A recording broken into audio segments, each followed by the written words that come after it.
Welcome everybody to this Joint Board Effectiveness Guild and Governance webinar. Lovely to have so many of you on. I just want to make a small announcement to begin with, and that we're very excited that today we're launching a new governance publishing website. So we'd encourage you all, if you're not familiar, or even if you are familiar, to go and have a look at that, which is www.governancepublishing.com. But in the meantime, let's get started with the seminar. So decision making is at the very heart of the purpose of any board. And in this webinar, we're going to look at the things boards should think about the way they make decisions, as well as looking at how they approach risks, exercise the effective challenge, and ultimately achieve consensus for those decisions. And one of the big things we're going to be looking at is dissent, because people get very uncomfortable about dissent, but dissent isn't always wrong.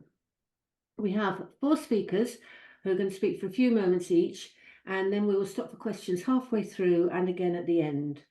If you would like to ask a question, then please could you put it in the Q&A as the speakers are speaking, and then I will pull them all together and present and pose them to the relevant speakers at the appropriate point. The reason we ask you to put them into Q&A is because then the Zoom will record them, and if we don't get round to answering all the questions now, we've got them captured and we can come back to you with a written response at a later point.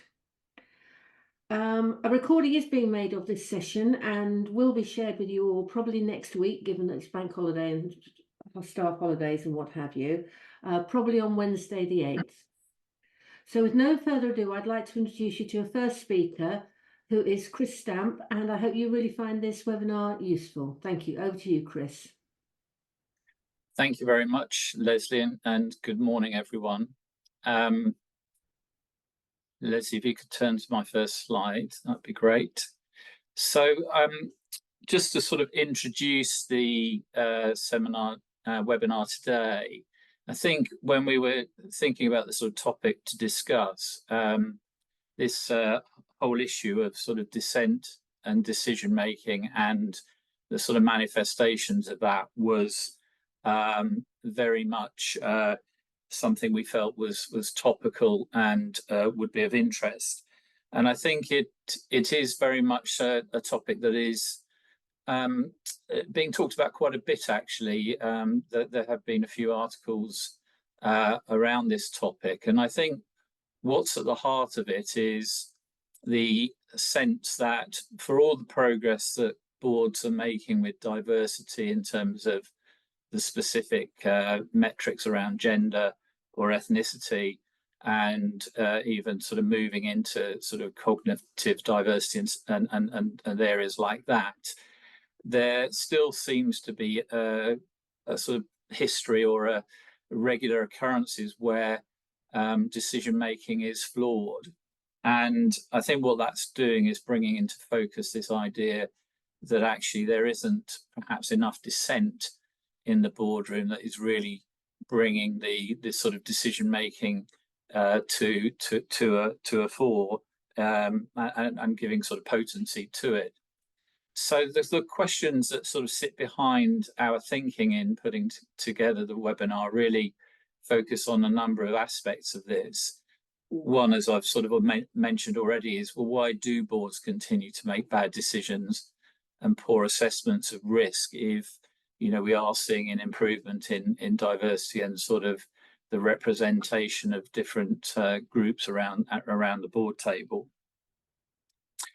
And that kind of also begs the question, well, has diversity improved the quality of board decision making? Are boards better as a result of that? And I think one of the reasons why diversity may not be necessarily sort of linked to improved decision making is because we still have this thing called groupthink, where within the boardroom somehow there still seems to be a sort of propensity to sort of conform in the thinking around the board table, almost irrespective of a sort of diversity represented around that. And I think that does sort of bring into question, well, how far is dissent really being seen in board discussion? And should we be seeing more evidence of dissent, more evidence of diversity of thinking than just sort of who's represented around the board table. So those are the sort of points and questions that sit behind today's webinar, and certainly would like to look into that in a bit more detail. Leslie, can you move on, please? So one of the things I've certainly been reflecting on in my sort of work around board reviews and sort of discussions with boards has been to sort of observe this whole issue of diversity in the boardroom and sort of think about how am I seeing that when I talk to boards and review boards. And I think two observations that I would make sort of to kick off. One is that quite often you might have diversity of composition, but you don't necessarily see diversity of thought. I've talked about that already, of course.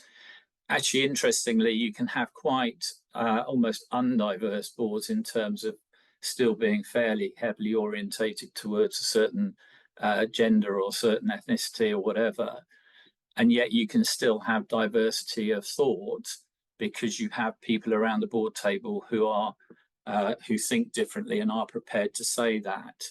And in that situation, to a certain extent, you are seeing dissent, albeit from a fairly sort of homogenous group of directors. And I think it is this topic of dissent that becomes the missing ingredient. It's almost as if you can have a sort of a recipe for a board that has lots of different ingredients, but if you don't have the salt or the flavoring or the spice, then it's going to be a fairly tasteless experience. And I think dissent is a little bit like that in being that sort of missing ingredient. Done a bit of thinking around that, and if you want to read a bit more about this, there is an article on Keredes website, which is my company website, which sort of explores this further. But I've sort of really thought about three things that I feel are needed to allow dissent to really kind of, give that flavour or potency to a board discussion. Firstly, I think it's about having an environment where confidence is promoted, particularly amongst those people who you are expecting to bring greater diversity of thought to the board. Quite often, for example, you may have younger directors who come onto a board as perhaps their first appointment, who may feel a bit intimidated by the environment. The people around the table who've been there a while, perhaps more senior, more stronger reputation, or have a good reputation. And I think it is important that the confidence of all directors and all participants in board discussion is really promoted, so that there is that sort of freedom to speak. And I think alongside that is that sort of promotion of individualism and enabling people to really be themselves. I think it isn't just about being able to speak, but it's about being comfortable in an environment where you can say what you think. And to sort of getting to the point about dissent, what you say is you're able to say things that are challenging and are really, sort of pointing the finger almost, but in a way that it is received as part of a constructive debate and conversation. And that's where the third point about promoting constructive dissent is important. And that, I think the chair has a particular role to play in that. There is a big difference between constructive dissent and destructive dissent, and the latter obviously is very unhelpful, can be driven by all sorts of things. But if you are promoting an environment where dissent is encouraged, but if you like, for the greater good and the greater purpose, then I think you do enable dissent to have that sort of potency that it really needs to bring to debate. I don't think that you can necessarily guarantee that diversity and dissent will lead to the right decisions, going back to sort of one of the reasons why this is a particular issue. And actually, if you look at the latest guidance on board effectiveness from the FRC, they do acknowledge that actually diversity will not necessarily always guarantee the sort of right solution or the right decision. But what they do recognize, and I think this is true, that diversity and dissent and sort of discussion that really seeks to kind of get across all the issues will mitigate the chances of making poor decisions and ensure that as much of the sort of risks and many of the risks are covered. So just sort of leading into the following presentations and topics that we'll look at this morning, I think there are sort of three key areas to sort of making dissent work within this context of diversity. One is around sort of understanding emotion, and Ali obviously will talk about that in a moment. And that links into that sort of creation of the right environment for dissent to sort of really be able to play its part. I think one of the biggest areas where groupthink is dangerous is if the sort of risk environment is really skirted over in a board discussion because there are too many people sort of looking at risk in the same way, and to that later on. And then finally, just sort of wrapping it all up, is this sort of sense that challenge needs to be effective. It's not there just for the sake of it, but it actually is really engaging with the issues in the boardroom, and it's about the substance of challenge rather than the form of challenge. And Ian will talk about that. So with that, I will hand over to Ali, and thank you very much for your time. Thanks very much, Chris. Good afternoon, everybody. So I wanted really to just, if you like, dispute a myth about decision making in boardrooms. People will often say when making decisions, it's really important to take the emotion out of the situation. And I think that fundamentally is a misunderstanding of how the human brain, human physiology actually works. You can't really take the emotion out of the situation. What you really need to be able to do to make effective decisions is to understand what the emotions are that you're feeling and what information that is telling you, and why it's important at the time. And then to be able to use that to help you with your decision making. Could you go to the next slide, please, Leslie? So if we look really in terms of how our whole brain body works, there are fundamentally some important links. So the most important thing about our physiology is fundamentally the coherence of our heart rate. And inevitably, how physiologically well we are determines quite a lot about the emotional experience that we have too. And emotions are generated by two things, really. Fundamentally, you have an internal generation of an emotional experience and an external generation. So if I share an experience with someone I know well and it's a pleasant experience, those emotions will be very positive. If I walk into a boardroom and I'm anxious about a decision that's to be taken, then again, that's an external stimulation. But internal emotions are generated primarily by memories of experiences that we've had where we've experienced that kind of emotional feeling. So we emote all the time, and our emotions is a chemical process, and it helps us, gives us information, which is really important information that can be used to help with decision making. So emotions drive feelings, they drive how we think about things, and they definitely make changes to our behaviour, and so have a direct impact on our ability to make effective decisions. And a key thing for a board, I think, is to really understand the dynamics that happen in a board are often driven by those conscious or unconscious emotional experiences. And if we can learn to use that information to great effect, then we can help ourselves to really consider much more carefully the information that's available to us. So you can't take the emotion out of the situation. What you can do is understand what each emotion is, and learn to read and interpret that information, and if necessary, shift the emotional experience to a more positive place. So board maturity in decision making is really quite dependent on what I call whole brain body thinking, and really leveraging our emotional experiences to great effect. And certainly when I'm reviewing a board, one of the things that I'm really interested in is what is the emotion what are the emotions that the board are experiencing? How does the emotional experience of board meetings or outside board meetings or interactions and relationships, how are they driving how the board is actually working together effectively? So I frequently will ask a board to describe board dynamic in 3 words. So, if you think back to your experience of your last board meeting, what 3 words would you use to describe the board dynamic?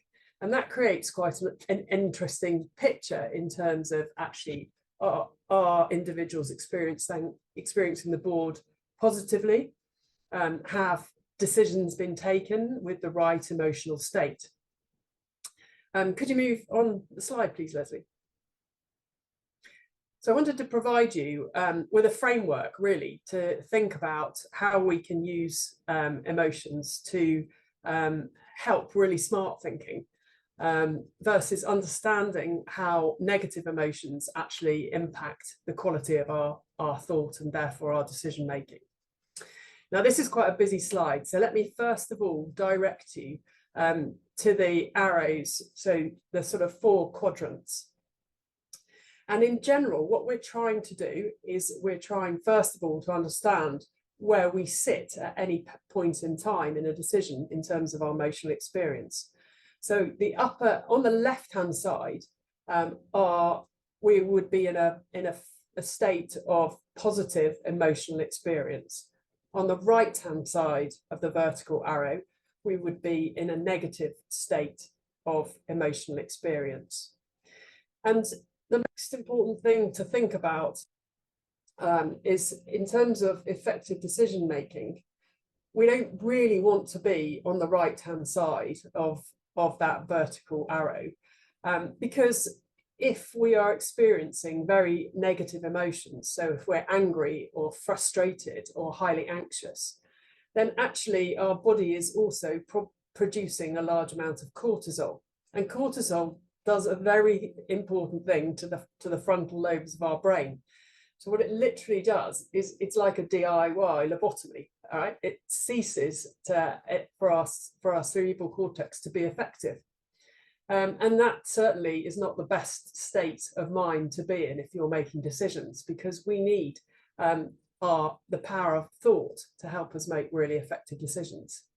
So in terms of a positive state, we really want, as a board, to make sure that when we're making difficult and important decisions, that we are in a motivated state, that we are not necessarily content, but receptive, interested, curious to understand different points of view, curious to ask questions, curious to explore the topic in its fullest extent. And that requires us to be in that positive emotional state. So fundamentally, if you take away nothing more from this presentation, then just to remember that smart thinking and smart decision making in boards requires you to be in a positive emotional state. Use the negative emotions that you experience as information, but learn how to change that emotional state, both in yourself and in others and the board as a whole. So collective smart thinking in a boardroom requires positive emotions. Could you move the slide on, please, Leslie?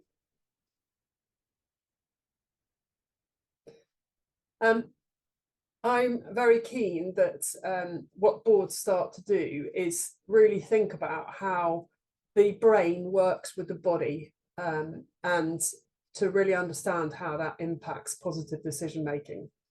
It's really important to develop emotional literacy. So there are a universe of emotions we think that we can count at the moment 34,000 descriptors for emotions. If you ask most people to write down how many emotions they've experienced over the last 7 days, the average person will come up with possibly 10, 15, 20 at the uppermost. And yet there's a whole universe out there of different emotional experiences. So developing emotional experience in yourself and helping others to understand their emotional and develop their emotional literacy is a really powerful tool for improving smart thinking in boards. As a chair, particularly, and as a leader in the board, you want to learn to radiate that sort of experience of coherence. And coherence is really a mental state that allows you to be in a state of calmness, but also curiosity and openness to different thoughts and ideas. And in that place, you are much more likely to be able to accept that there are different points of view and to work through in a positive way to a decision which is the right decision for the organization, and not to be captured by emotions, but to be using those emotions to great effect. I often encourage boards to develop the shift skill. So in my former life as an Olympic rower, I had to learn that when you sit on the start of the Olympic Games, it's extremely unhelpful to feel highly anxious. You need to feel highly focused, you need to feel highly energized, and you need to feel as if you can conquer the world. And developing that emotional state is exactly the same in a board. So the ability to be able to acknowledge how you feel and then shift that emotional state to a different place is really the absolute power and magic of emotion. I use emotional heat maps with boards to improve the collective intelligence of a board. And that's really a way of getting boards to think about, just before they make a decision, where are they emotionally? And you can do that anonymously and then produce some really fantastic graphs to actually show and encourage the board to really develop its collective intelligence. Thank you. Thanks very much, Ali. So we're going to move on now to discussions. First of all, thank you very much to Jeff DeCania, who has put in the Q&A a couple of links to an article he's written for the two-part series you've written for the Institute of Corporate Directors in Canada. So that was great, Jeff. Thank you. So this, I think, is for you, Chris. Someone has commented here that when hiring, in their experience, there's a lot of narrative around the culture and fitting in, and it often feels that it's specifically to avoid dissent. Have you come across that? Does that ring true to you? I think that it's difficult to sort of generalize about the sort of conversations that go on as part of a recruitment process for a board position, because all boards are different and all chairs and are different in their approach. But I think what all of this points to is a need to sort of be honest about what the expectations are sort of challenge within the sort of boardroom. And I guess what we're saying is, there does need to be the right sort of emotional environment, and people need to be aware of that. And that doesn't necessarily mean it is you are looking for people to sort of fit in one sense, but you want them to be their best. And I think that if there is a lesson from this, it is to really encourage boards and sort of nomination committees and chairs to really explore how that sort of positive, constructive dissent environment can be created, and encourage new board appointees to be sort of aware of that and thinking about that. And I suspect that's probably an area that's been slightly under discussed when new directors are being interviewed. Ali, I don't know whether you want to sort of add to that. Yeah, I think what I often say is it's really important when you're appointing someone new to really work through what are the different criteria by which we are assessing this person. And fit would be one potential criteria, but I'd be asking, what do we really mean by that? Because a good board will have hopefully a diversity of different types of people with different views, different skills, experiences. So really just sort of, you know, thinking about the multiple different criteria that we have, and what do we mean by fit would be, you'd need to really get under the skin of that and make that just one criteria, and then assessing each candidate against multiple different criteria in a sort of fairly logical way can really help to get under the skin of how important that is, and whether there are other changes that could be made in terms of creating the environment where different people can really be effective. Thank you. We've got a couple of questions on this topic. One of them says, some of my boards address this by having the candidate evaluation form to have both a fit category and a value add / differentiation category. The former gives you the congruency, while the latter brings diversity. Do you agree with that? Yeah, I think that's a really helpful. Yeah, I think that's a really helpful. And I think it's really, you know, part of the decision making is to have a discussion around each of the different criteria that you are using to assess the candidates, and the priority of those different criteria would be really helpful. Okay, we've got a couple of questions now specifically aimed at you, Ali. Do you have some practical tool for the emotional heat maps? Yeah, so we can put that in there's an app that you can download to sort of start practicing that with yourself, and then if you're really interested in it, you can actually then work with it and get a dashboard to use with either a small group like a board or a much bigger community of people. So we can put some links to that. Brilliant. We'll include those. We'll send a follow-up email after the event, and we'll include that in that, along with other things that we've mentioned on the chat. And then, have you got any practical examples for developing shift skills without being accused of deflection? Interestingly enough, I think practice on yourself first. So the shift skill is really first and foremost about acknowledging what emotional state am I in, and then actually positively visualizing a different state that you want to be in. If you practice that on yourself, what you'll find is emotion is quite contagious. So if I'm in a group and I smile, I can change the dynamic of the words that I'm using. Equally, if I make my face more of a blank expression and I breathe deeply, I can induce a sense of calm and radiate a different emotion. So what I find is really helpful for people, if you think of yourself in a group, what emotion am I radiating, and what emotion do I want to radiate, and will help us in this particular situation. The most frequent tool that you see used an awful lot in boards is humour. And humour can be very, very powerful to just change the dynamic slightly, but it's only one tool, and there are multiple others. Other things that I would suggest are, you can shift the dynamic by suggesting to people, let's just pause for a moment. We need a mental pause. That would be another way of shifting the emotional experience. So it's about learning, first of all, to do that with yourself, and then having the confidence to see that happen and be helpful within a group. And don't be distracted by people suggesting that you're deflecting. That's often their unconscious way of trying to be defensive. So don't be distracted by other people's defense.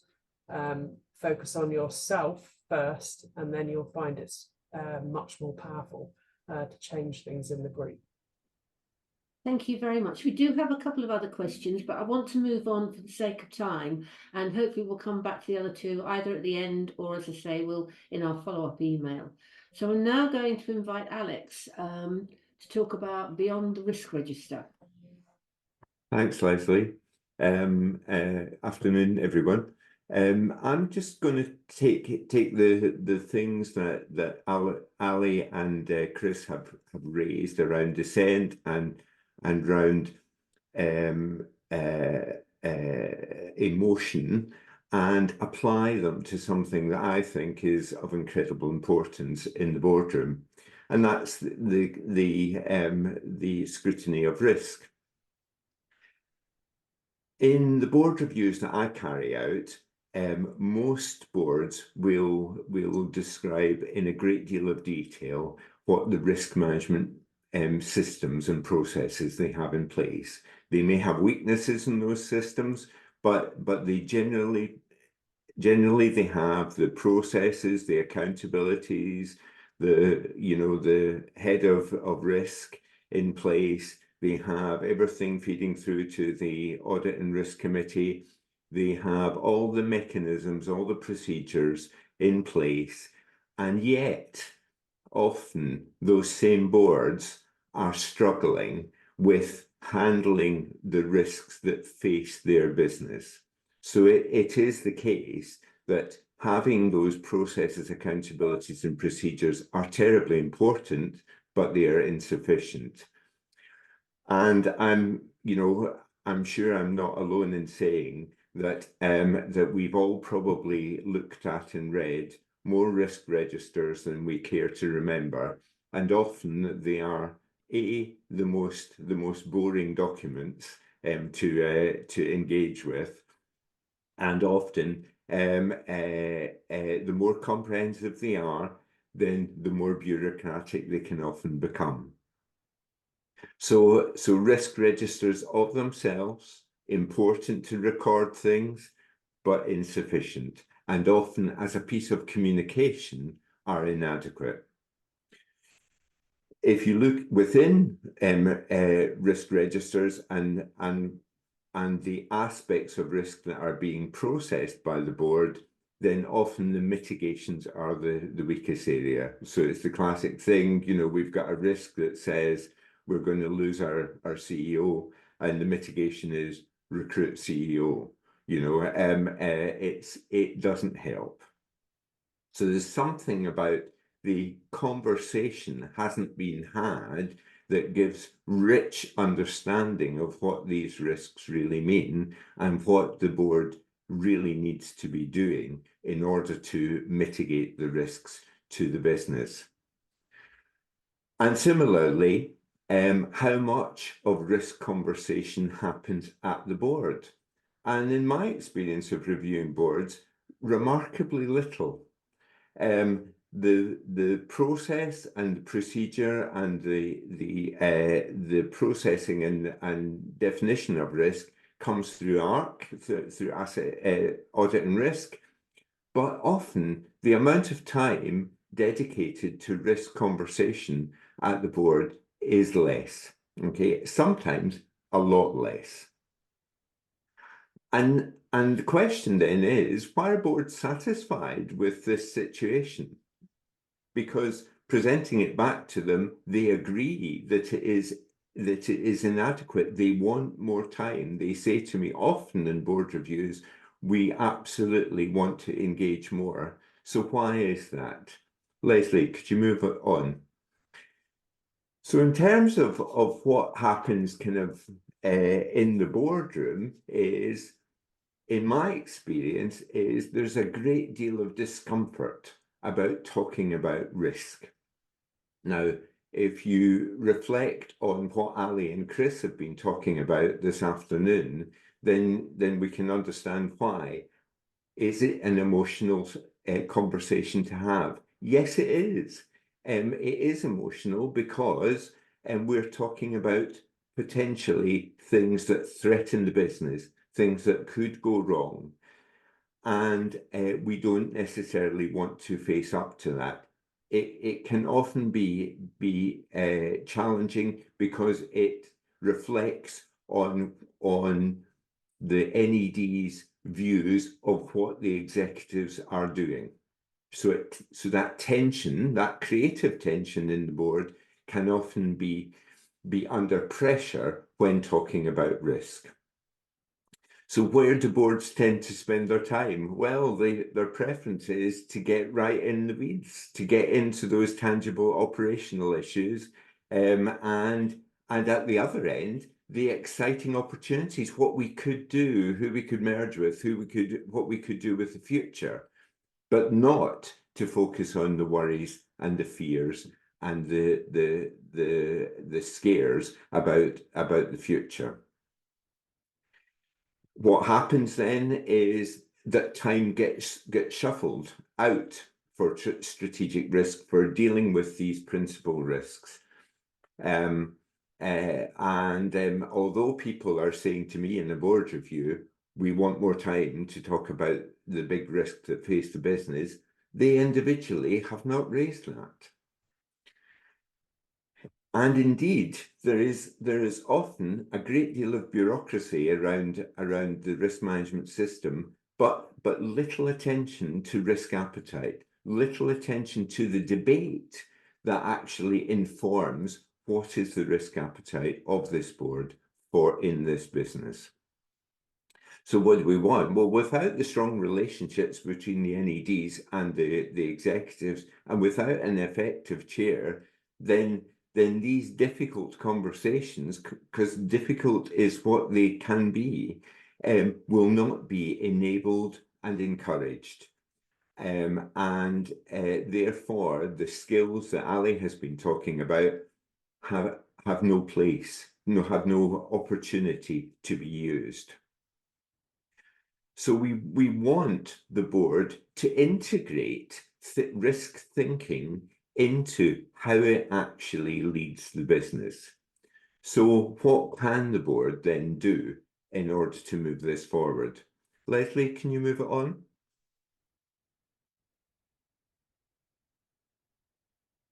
Thanks. So if the board's responsibility is to ensure the sustainable future of the business, then these strategic risks, principal risks, should actually drive the board agenda. They should not sit in a separate document in a separate place. They should be integrated into the agenda of the board. So the board is always aware of the big ticket risks that it is there to address. Time for deep dive discussion matters. I watched a deep dive discussion on one board and it was less than 10 minutes. There was no deep in the dive at all. And in the best boards, there is time given for some free-form debate. The kind of what keeps you awake at night conversation around the boardroom table. And this is where the NEDs can really add value to the business. They come with a different set of perspectives, they come with the different attentions, and they come into the board without the baggage of the historical operations.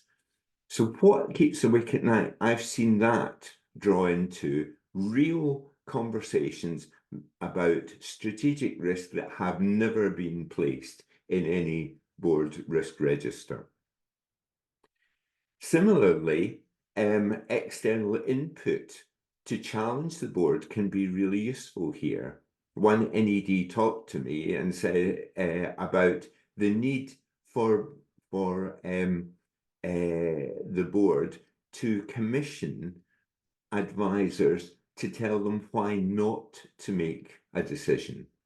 So in most cases, advisors arrive in boards often about mergers or acquisitions, and they're saying, let's do it. Okay, here's the argument for doing it. NEDs often need the other side of the coin. And similarly, that challenge can come internally, of course, from other board members, but external commissioned challenge can be extremely useful for the board in order to create the grit to have the right discussion. And similarly, what we want are debates that create action. So have the board's conversations around risk happen frequently enough? Is it a one-time thing in the year? Is it, we review our strategic risks every 6 months and we think that's fine? Or is it actually something where they are alive and in the agenda of the conversation? But what all that takes is individual courage by board members, and the permission from the chair often to discuss the difficult stuff, to discuss the stuff that actually will enable the future of the business, and enable the sustainability of the business going forward. That's me.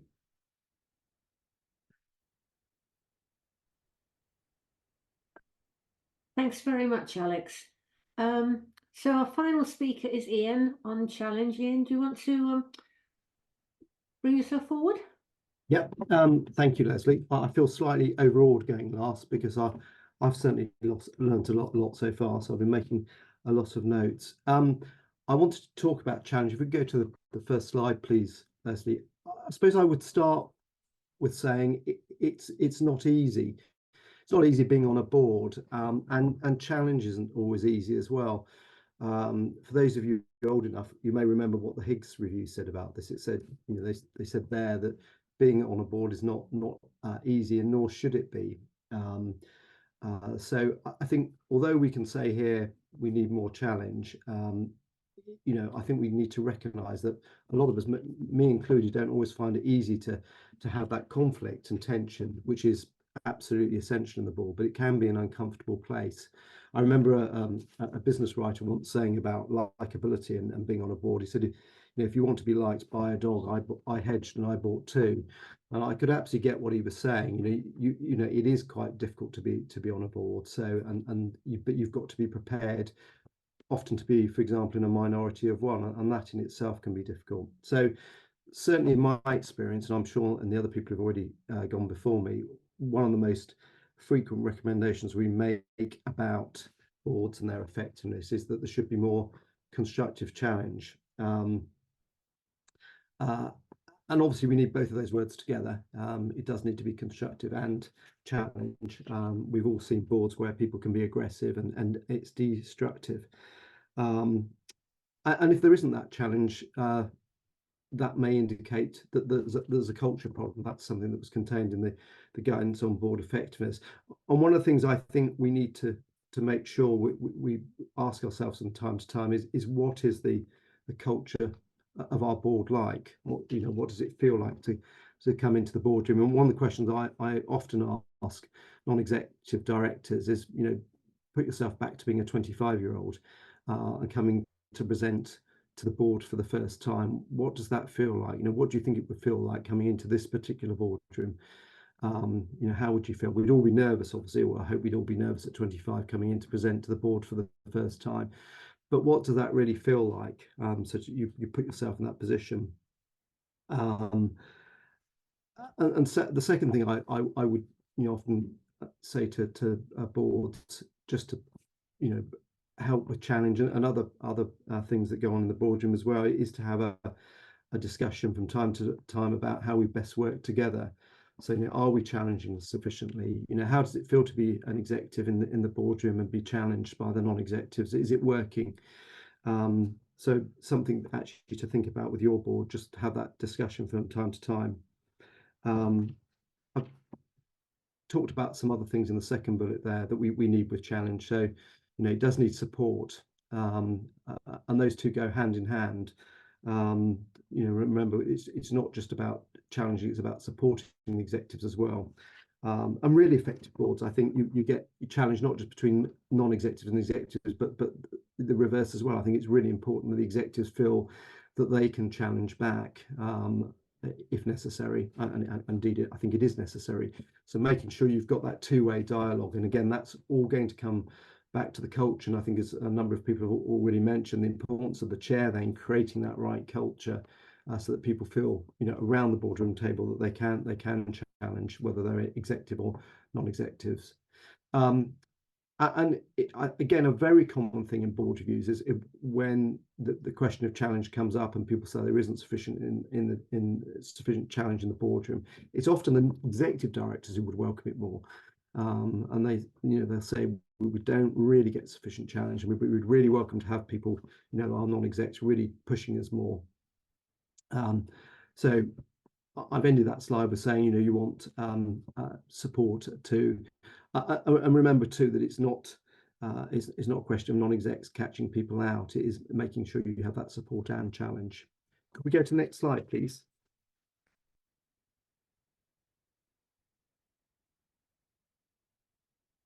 Thanks, Leslie. If you haven't seen this guidance, I'd really recommend it. It's by Sandra Likiman. It's called Independent Judgment for UK Boards. I think it's essential reading for any director. And he writes there that constructive challenge is one of the key ways in which independent judgment is applied by directors using their experience and knowledge, not only of the company and industry, but also on other boards. I mean, one of the things I suspect myself and the other people on this webinar are called in for is not just to assess what the board's like, but to advise on best practice that we see elsewhere. And that's something, of course, that the non-executives can do in terms of things like dissent and challenge, because often they'll be sitting on a number of different boards. I think also in terms of having challenge and being independent, we should remember that independence isn't just a thing that is applied to non-executive directors. Any director has to be independent in terms of independent judgment. That's, as you'll know, a requirement of the Companies Act. So don't just think it's something that applies to NED. But in terms of providing effective challenge, I thought the first point Andrew made from this particular part of his report was a quote from John Tusa, and I think it's so true. Be passionate about the purpose of your organisation, but dispassionate about the way it is run. I see a lot of boards where the NEDs will say, you know, when I ask them, you know, what's the best thing about being on this particular board? I'm proud of what the organisation does. You know, I'm really proud to be part of it. It's a privilege to be on the board, and that's great. But in terms of actually your role as a board member, you've still got to have that sense of dispassion. I know we do want emotion, but actually, you know, the purpose of the organisation may be very important to you, but try and be dispassionate in the way it's actually run. I think in terms of being an effective challenger, be prepared to go outside of your area of expertise. One of the codes talks about this and says that a board shouldn't be a matter of subject matter, shouldn't be a group of subject matter experts. You might ask the obvious question that no one else will think of because you don't have experience in that area. So remember that challenge isn't just something you know in your particular area of expertise. You should be able to contribute wider to the debate than that. Just think about being, you know, free from undue influences. Why are you making a particular challenge? Why do you take a particular stance on something? So, you know, again, it's really going into prepare yourself for board meetings. And I know one particular chair who will, you know, before he goes into the board, will have 15 minutes on his own thinking about, you know, nothing in front of him in the board meeting, but actually just trying to prepare himself. So again, I think Ali talked about being positive, and it's important, I think, to prepare yourself for the board, but prepare yourself mentally before you go in. And then be aware of your own biases, agendas, and emotions, which obviously may impact the level of challenge and the way you'll take something. So, you know, important to do that, and that can be very difficult as well.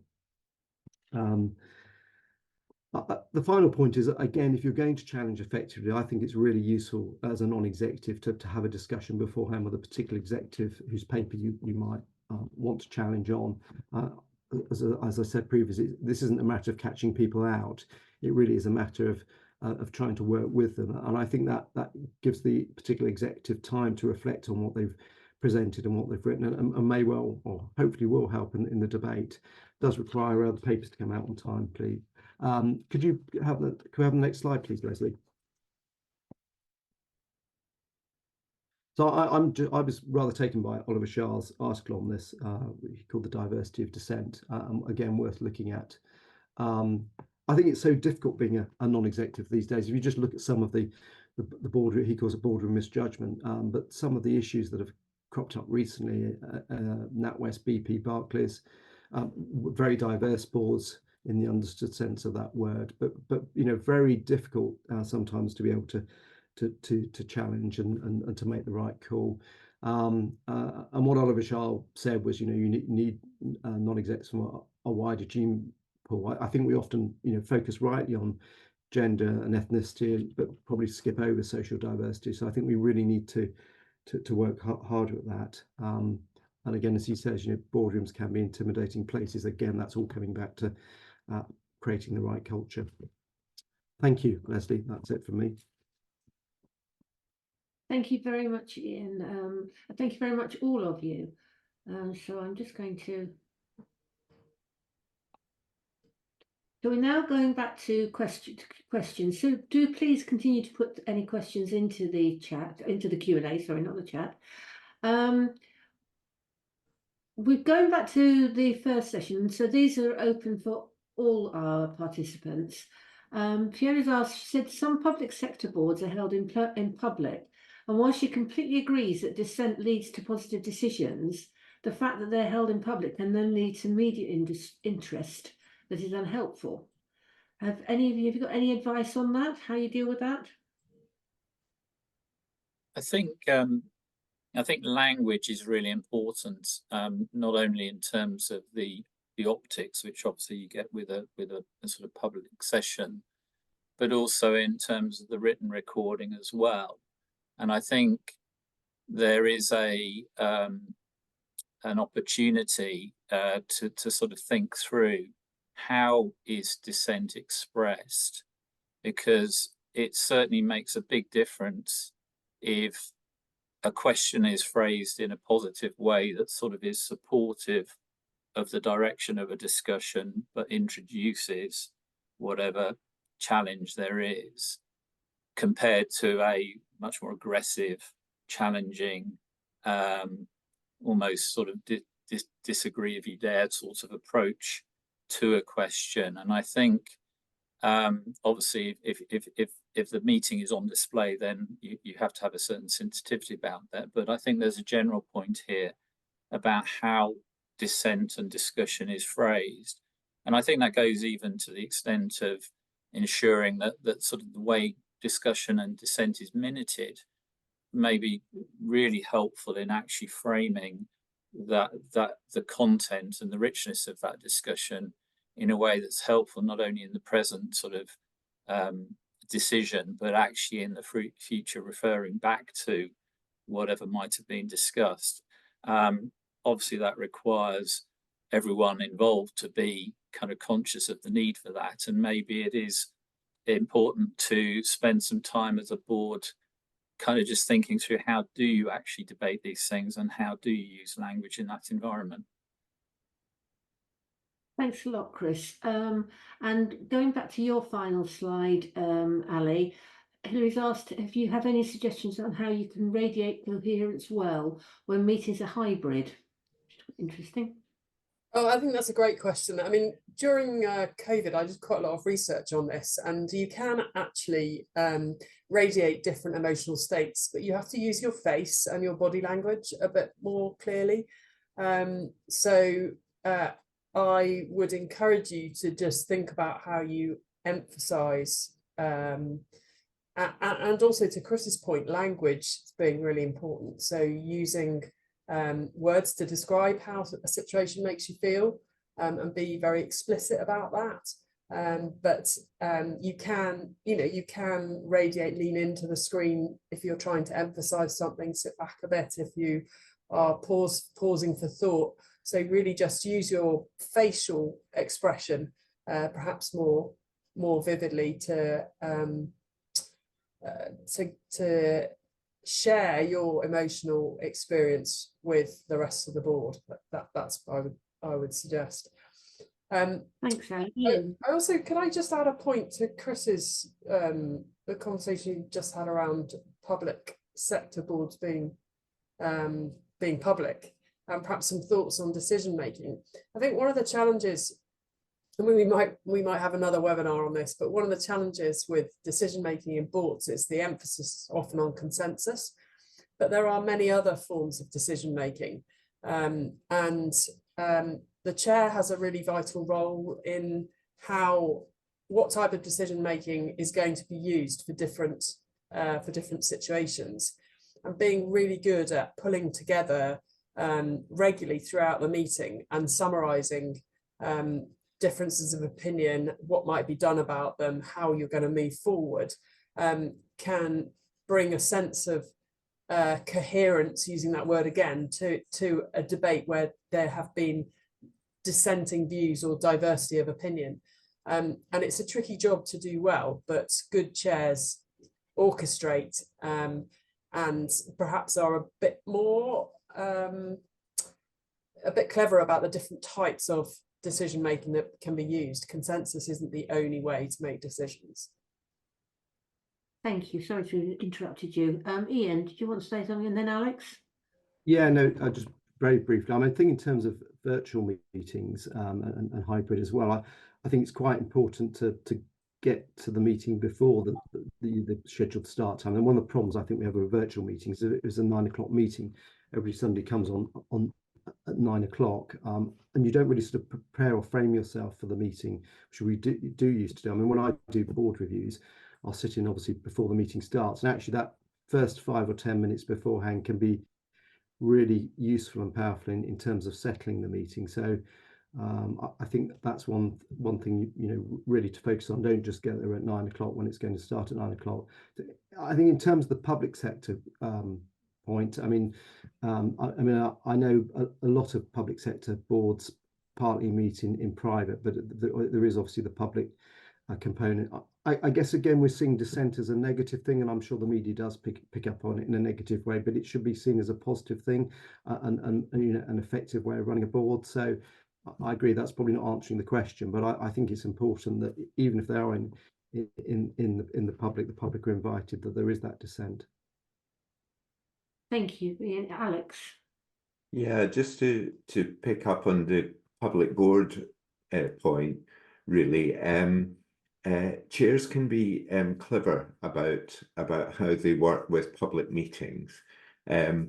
It is the case that dissent is judged by the audience, the external audience, harshly. That means that the chair needs to educate its audience much better. And the best chairs that deal with these public meetings actually inform the audience verbally about what the ground rules of how this board works.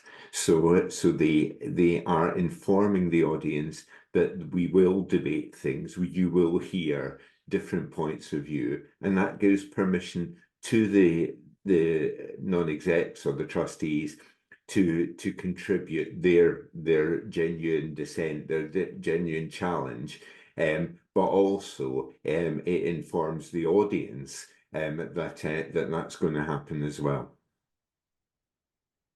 Thank you very much, Alex. We do actually have a couple of other questions, but I don't think there's any that could be answered in the 2 minutes that we've got left on this webinar. So we will revert back to you. We will put something down in writing. Thank you very much to all of you for your excellent questions and contributions, and thanks especially to our team, our panel, for fascinating sessions. So I'm going to close the seminar now, but thanks a lot. We will be sending, as I say, we will be sending you emails. We'll have all the links in it and links to any documents or anything that we think is interesting. And please do go and have a look at our nice shiny new website. Thanks a lot, and hope to see you on the next webinar. Thanks. Bye.